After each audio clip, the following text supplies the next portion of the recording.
Hola, se acaba de aprobar en el Congreso la Ley de Movilidad Sostenible y es una gran noticia, con algunas cosas que podrían mejorar. Así que hoy toca un resumen de la ley un poco más extenso que los que habréis visto en los medios, bien masticadito para que entendamos cómo lo que promueve afecta a la realidad. Empecemos por lo bueno. La medida más interesante es la creación del DOMOS, un documento vinculante que establecerá las directrices a seguir en cuanto a la movilidad sostenible y la planificación urbana. La cosa es que el urbanismo es una competencia local, normalmente de los ayuntamientos, por lo que si tu alcalde quiere demasiado a su Land Rover, los ciclistas acaban debajo de los coches. Muchos de los países con mejor urbanismo, como Países Bajos, tienen directrices nacionales que los diseñadores locales han de seguir, según los objetivos de movilidad del país. Así, se logra una red cohesionada y uniforme en todo el territorio. A raíz del DOMOS se creará el Instrumento de Planificación Estratégica Estatal, IPEM para los amigos, que contendrá directrices, ejemplos y planes concretos en cuanto a diseño y criterios generales de planificación urbana. Estos dos documentos allanarán el camino para que las ciudades puedan llevar a cabo proyectos de movilidad sostenible a mayor escala y con mayor efectividad. Además, el DOMOS incluirá un sistema de indicadores homologable y comparable para analizar el estado de la movilidad a nivel nacional, algo que me parece genial, ya que a nivel de recogida y publicación de datos estadísticos estamos muy por detrás de otros países europeos. Se contempla la creación de iniciativas y campañas de concienciación, que, bueno, sin más, tampoco me apetece que los anuncios de las paradas de los autobuses me dejen sin hobby. El DOMOS y el IPEM aún no existen, pero cuando lo hagan, esperaos un vídeo hablando de qué dicen y cómo se comparan con otros documentos similares de otros países. En el ámbito urbano, la ley plantea el establecimiento de una jerarquía de movilidad en la que, y esto es muy interesante, en el escalón más alto esté andar y la bici.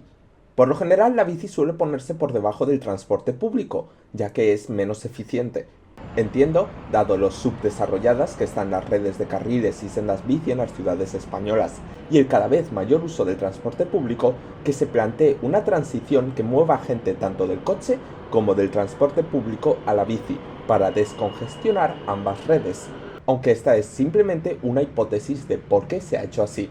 No estoy en contra de esta decisión, pero me pareció interesante.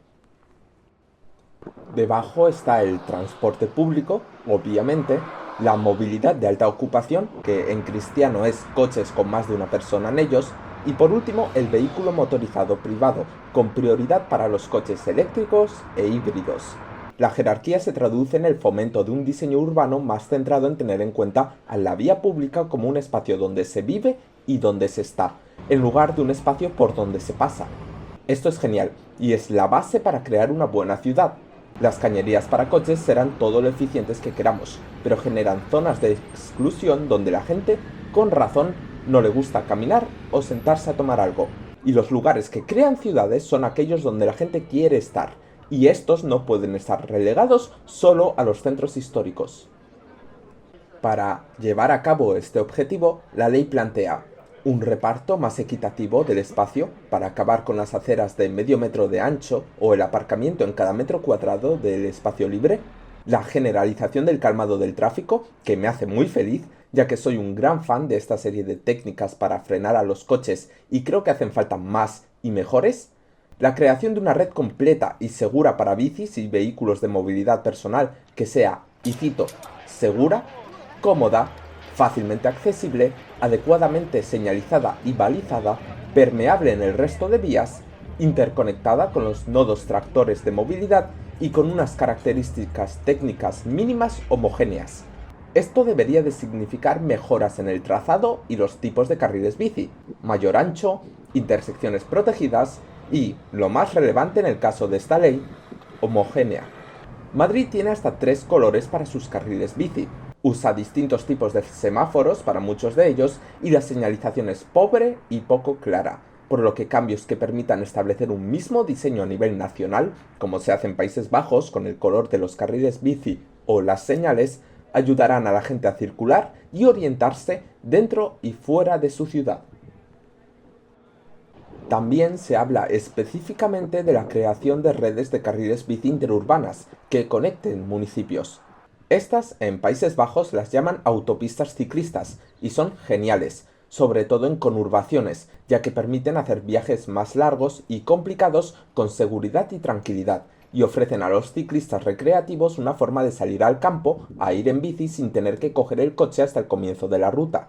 Suelen discurrir independientemente, aunque es común verlas junto a una vía de tren o una autovía.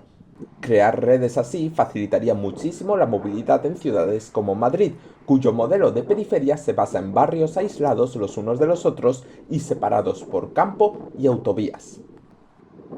Se habla también del parking seguro, cuya existencia se promoverá en edificios públicos y de servicios, sanitarios, educativos o culturales, así como en terminales de transporte público, permitiendo a la gente llegar en bici a coger el metro o el tren. Este cambio es fundamental, ya que falta muchísimo parking para bicis en nuestras ciudades, y en especial parking para bicis seguro y junto a centros de transporte. Y es una pena, ya que la bici es una forma genial de solventar el problema del último kilómetro, permitiendo que la gente que viva más lejos de una estación de metro, tranvía, tren o incluso de una parada de autobús en ciudades pequeñas pueda ir en bici hasta esa parada para dejarla ahí y coger lo que sea que tenga que coger. Ya va siendo hora de que Atocha o Barcelona Sants tengan un buen parking para bicis.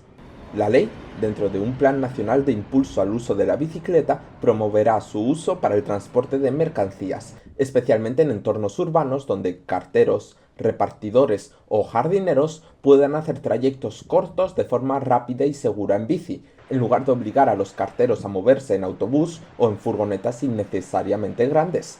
Esta es una de las mayores ventajas de la polivalencia de la bici. Vale para todo y permitirá agilizar muchos procesos logísticos que hoy se hacen innecesariamente con vehículos a motor. Dada la redacción de estos artículos, son interpretables, así que aún hay tiempo para que alguien lo joda todo o haga lo justo. Pero lo que ya está tipificado con claridad es la inclusión de carriles bici. En entornos urbanos, todavía con 2 carriles por sentido o más, nueva o que vaya a ser renovada, porque las calles tienen que ser renovadas integralmente cada cierto tiempo, tendrá que ser sujeta a un análisis para evaluar la posibilidad de colocar un carril bici. Aquí el truco está en el análisis, ya que los ayuntamientos probablemente maten muchos proyectos de carriles bici por decir que no es necesario, pero significa que al menos habrá que planteárselo en todas. En las vías de acceso a municipios con más de 3 carriles por sentido y siempre que el municipio sea mayor a 300.000 habitantes, se hará el mismo proceso para colocar carriles bici, bus, VAO o de emisiones nulas. Aunque los carriles bici también están incluidos aquí, creo que la idea de este artículo es permitir y fomentar la creación de carriles bus exclusivos en las autovías de entrada a las ciudades, que permitan que el transporte público no acabe en atascos.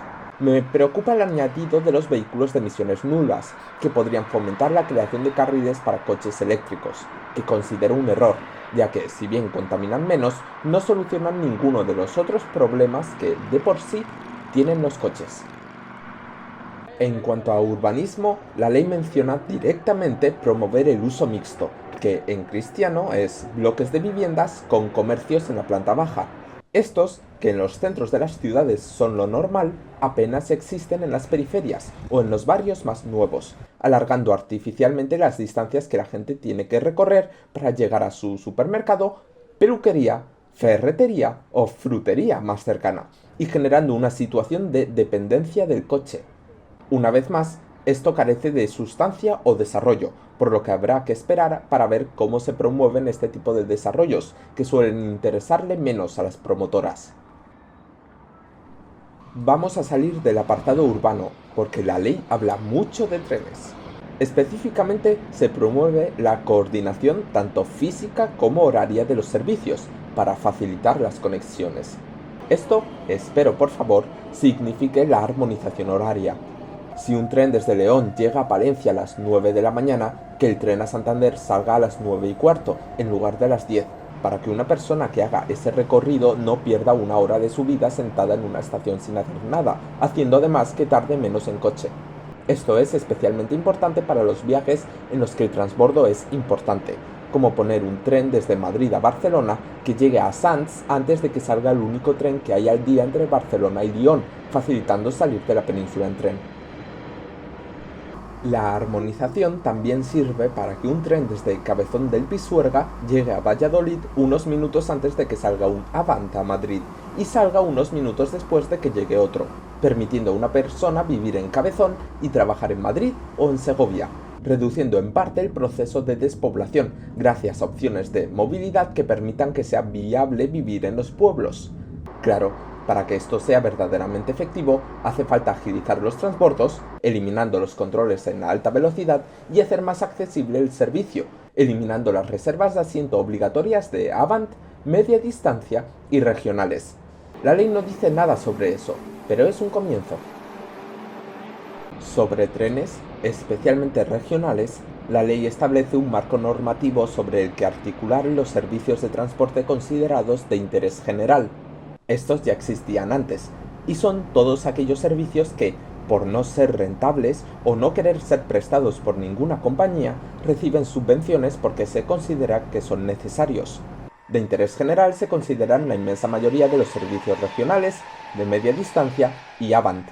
Identificas uno porque todos los trenes tienen el mismo precio. Hay un debate muy interesante que surge de esto, ya que las líneas de alta velocidad, por ser rentables, están sujetas a un mercado libre que no permite subvenciones. Creo que esto es un error. Muchas de estas líneas ejercen una competición fundamental contra los vuelos nacionales y el coche, pero su potencial es desaprovechado, por su infrautilización, que es, en mi opinión, generalizada, y por su excesivo precio. La única razón por la que sigue habiendo autobuses o vuelos entre Madrid y Barcelona es porque el tren es, simplemente, demasiado caro. La liberalización ayudó durante un tiempo, pero los precios están empezando a volver a subir, una vez las compañías se consolidan. El medio de transporte más sostenible y eficiente es también el más caro, y eso es un problema cuando estamos tratando desesperadamente de no cargarnos más el planeta. Las líneas de alta velocidad también deberían de ser consideradas de interés general y ser subvencionadas. De forma general, como se hace con las aerolíneas, bajando las tasas del uso de la vía, por ejemplo, o proveyendo de una alternativa pública que ofrezca servicios básicos a precios asequibles para todos, permitiendo que el resto de compañías compitan en velocidad o comodidad. Siempre sin perjuicio de las líneas regionales y convencionales, que son las que de verdad cohesionan el territorio y en las que de verdad deberíamos estar invirtiendo. Los mismos criterios de interés general aplican a las infraestructuras.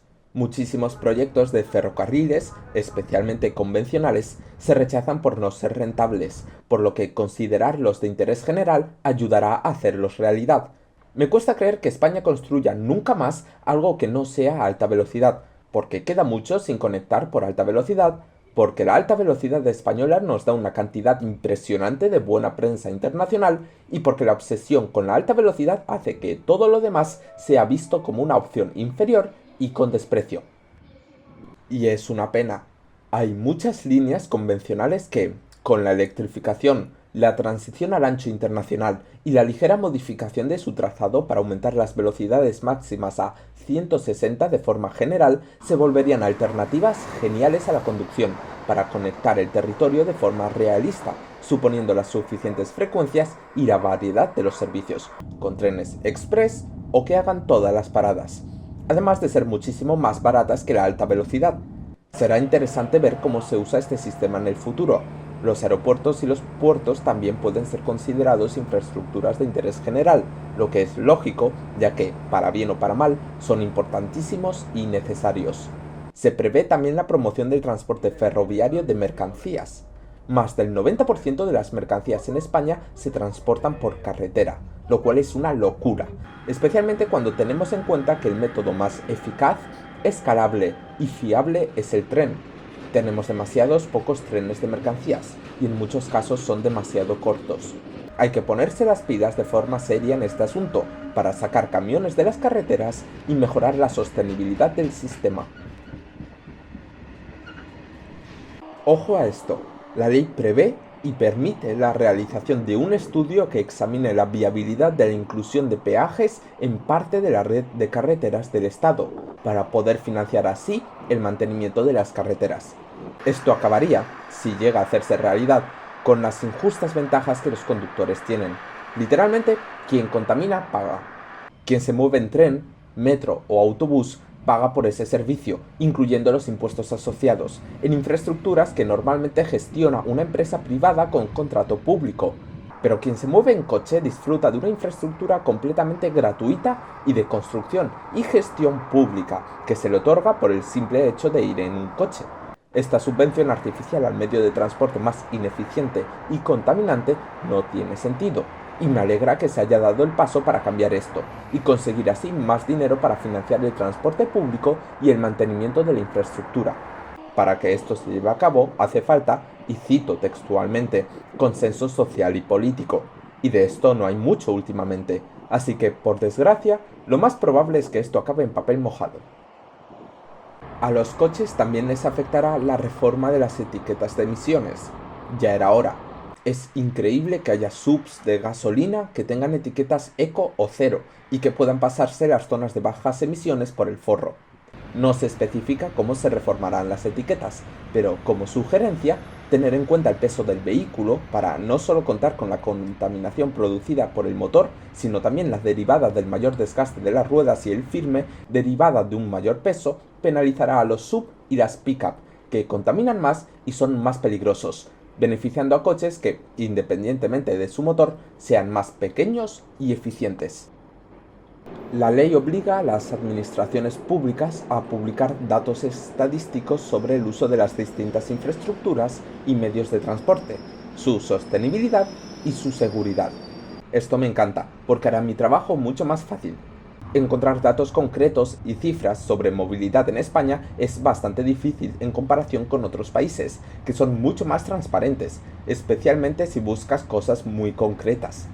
En muchos casos, mis fuentes acaban siendo la prensa, que a veces se saca los datos del culo y no suele matizarlos o explicarlos. Ayudaría también que Google arreglara su buscador. Literalmente encontré el Observatorio del Transporte y la Logística en España y sus impresionantes archivos de datos mientras redactaba este vídeo, gracias a que venía enlazado en la página del Ministerio de Transportes.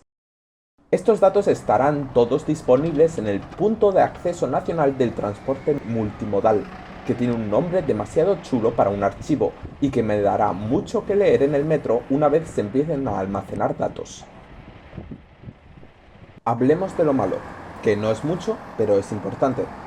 ¿Y los trenes nocturnos? Están en casi todos los artículos que hablan sobre el tema, siempre pregonando su recuperación.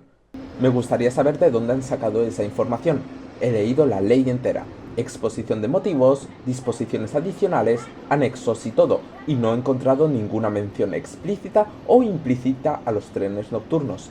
Estoy perdidísimo y no puedo ni quiero hablar de algo que no sé si existe, y los medios son lo suficientemente vagos como para que me plantee seriamente que uno se lo haya inventado y el resto le hayan copiado el artículo.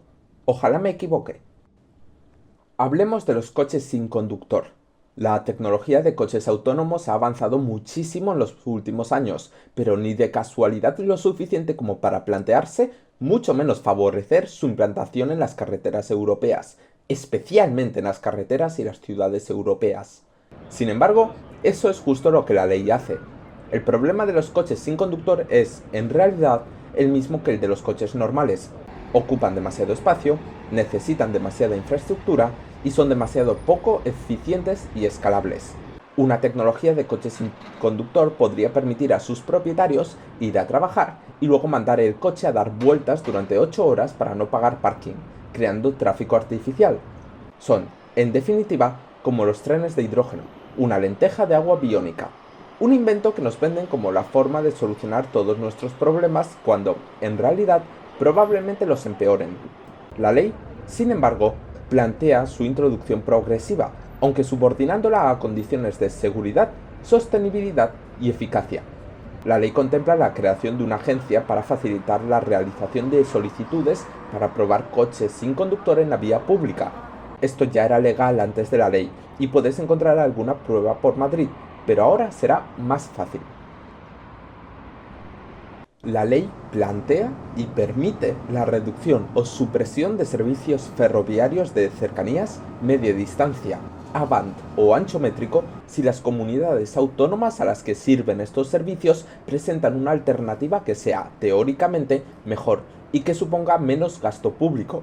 No veo en qué mundo un autobús, porque los planes alternativos son siempre autobuses, será mejor que un tren que ya existe, que ya tiene una infraestructura asociada y que ya funciona. Si la base de usuarios es mala, las frecuencias son insuficientes o los trenes son lentos, la solución es poner más trenes más rápidos que ofrezcan un mejor servicio. No entiendo el propósito de este artículo, sobre todo cuando el resto de la ley se dedica a promocionar o intentar promocionar el transporte ferroviario, y creo que puede ser explotado para cerrar servicios regionales que a Renfe no le interese operar y que a las comunidades no les interese financiar, por buscar alternativas más baratas, pero peores para el usuario. Por suerte, la supresión de trenes está condicionada a la presentación de un estudio que compare los costes económicos y sociales de ambas opciones, lo que de facto hará que cerrar líneas sea mucho más difícil. Si pudiera resumir la ley en una frase, algo que debería de haber hecho en lugar de tirarme 20 minutos hablando de cada artículo, diría un paso en la buena dirección. Creo que su valor más importante es el ideológico, más que el normativo. El reconocimiento de la bici como parte fundamental del transporte urbano o el compromiso en la priorización del tren son cosas que deberían de haber venido de las administraciones públicas hace años y allanan el camino hacia un cambio de mentalidad que es necesario en la sociedad. Me apena que no se haya hablado más de esta ley, porque mucho más importante que lo que dice la ley es que la gente sepa lo que dice la ley, que entienda lo que significa y las consecuencias positivas que, por muy vaga y poco ambiciosa que sea, va a tener sobre la vida de las personas. Me gustaría que fuera más concreta y dejara menos a la interpretación, pero al menos avanza en la buena dirección y creo que veremos muchos de sus efectos en muy poco tiempo. El marco legislativo nacional es la mejor forma de mejorar las cosas de forma constante y rápida, más allá de la voluntad individual de los ayuntamientos. Ojalá la mitad de las cosas que promueve se hagan realidad. ¡Nos vemos!